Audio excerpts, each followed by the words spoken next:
Hi everyone, this is Paul Lang with another topic in a series of free online videos you can find at disciplinedtradingstrategies.com on the free stuff page. This topic is time frames and will appear in a section called For Newbies. This is a more basic video for someone starting out, but it has good information that may interest even seasoned professionals. If you like this video, be sure to check out a variety of other videos and other free information on the free stuff page. And also be sure to attend the next Introduction to Mastering Technical Analysis class. This is a half-day class. It's actually part of the seminar program for paid seminar students, but I open it to everybody. It's usually taught on a Friday afternoon, about 4 hours long, and you can see the next one if you go to the calendar tab on the DTS website. You can read over the rest of that slide and pause and take a look at other ways you can get great free information at DTS. Summary of time frames.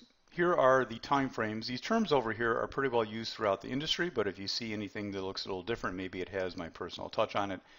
Long-term trading is what I like to call it, but you may also call it investing, as long as we understand that investing no longer is the concept of buy and hold, where you're just holding something forever based on your personal liking, based on fundamentals, or whatever it is.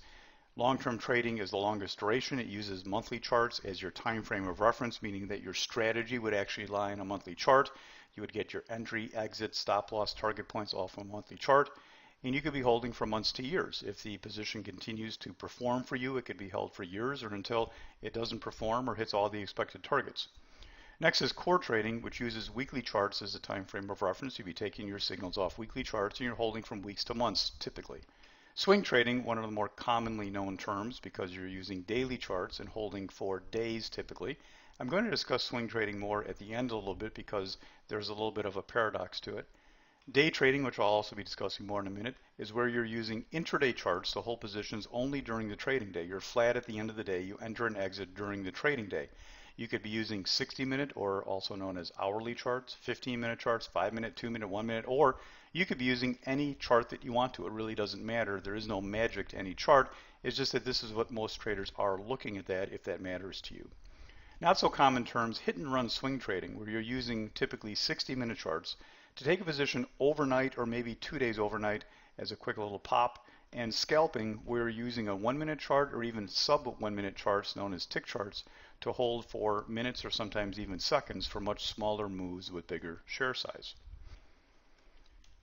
Long-term trading investing, here's an example of a monthly chart. You'd be taking your buy signals and sell signals off the monthly chart and trying to capture moves, either uptrends, downtrends, sideways trends, or whatever strategy it is that you know, trust, and believe in.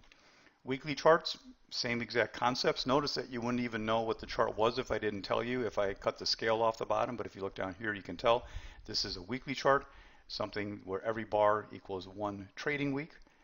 A daily chart, where every day is one trading day. On a daily chart, you tend to see the gaps that occur when a stock opens at a different spot than where it closed the day before. You can also see that on a weekly chart, but typically only if it happens on the Monday.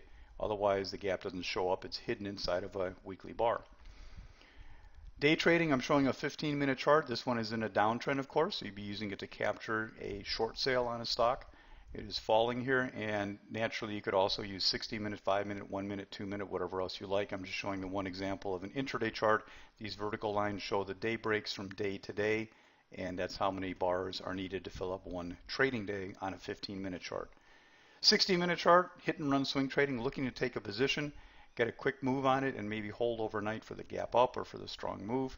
And scalp trading, I'm showing a 1-minute chart here, where you would take positions with your same type of strategies, but using them for much shorter duration, holding for several minutes possibly, or some people would even hold shorter than that in some cases.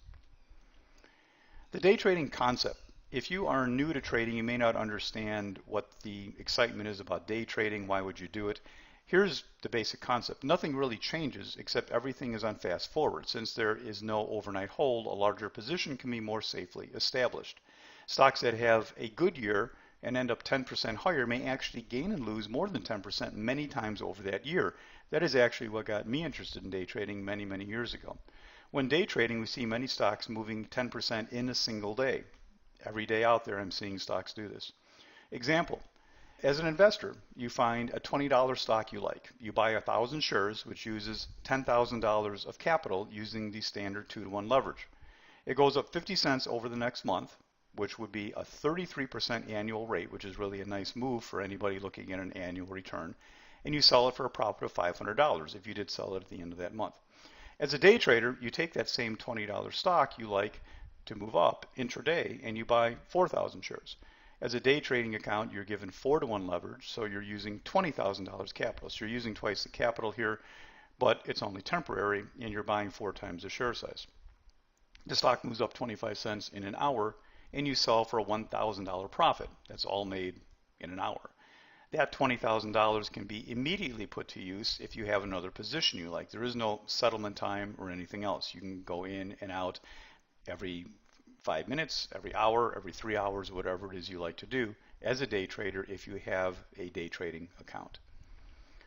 Implications of time frames, very important. Time frames refer directly to the chart you are using and indirectly to the amount of time you intend to hold a position. So when I say I'm core trading, I'm using a weekly chart, and the intended time frame is I'm going to hold it for weeks to months, but it's possible that it could really move fast and I could hit my target in 3 days or 5 days, or it could take forever but never do anything bad and I may end up holding it for months. So the time is an estimate and the chart is what we're really discussing. It does not address the reason you are entering or exiting a position. That question revolves around whether you are fundamental, technical, or believe that cosmos affects your opinion. That's the star rotations. That's actually not supposed to be totally funny. There was a TV show in the Chicago area long ago that actually had an entire segment dedicated to the movement of stocks based on the cosmological readings. The reason you enter or exit a position should be based on technicals. Fundamentals have no place in the decision-making process, and that applies to all time frames equally. Many think that long-term time frames require fundamental analysis. Nothing could be further from the truth. I know many of you don't agree with that, aren't aware of that, are shocked by that, but if you listen to the next Introduction to Mastering Technical Analysis class that I do, that half-day class on a Friday that you can be invited to, you will get a better understanding of what exactly I mean by that, because it is unquestionably true. 2 misunderstood time frames. There are 2 time frames that are very often misunderstood that cost traders a lot of money: swing and scalp. I want to keep these videos rather short, so if you're interested in this topic, and I think you should be if you're listening to this one, go and listen to that video next. If you are enjoying these videos but you're not currently on the DTS website, you can visit the DTS website, disciplinedtradingstrategies.com, and then go to the free stuff page right there, and you will find a lot of great information. Play of the week videos, prior events that I have done, including these educational sections of videos, both for experienced and newer traders. Until next time, this is Paul for DTS. Good trading, everybody.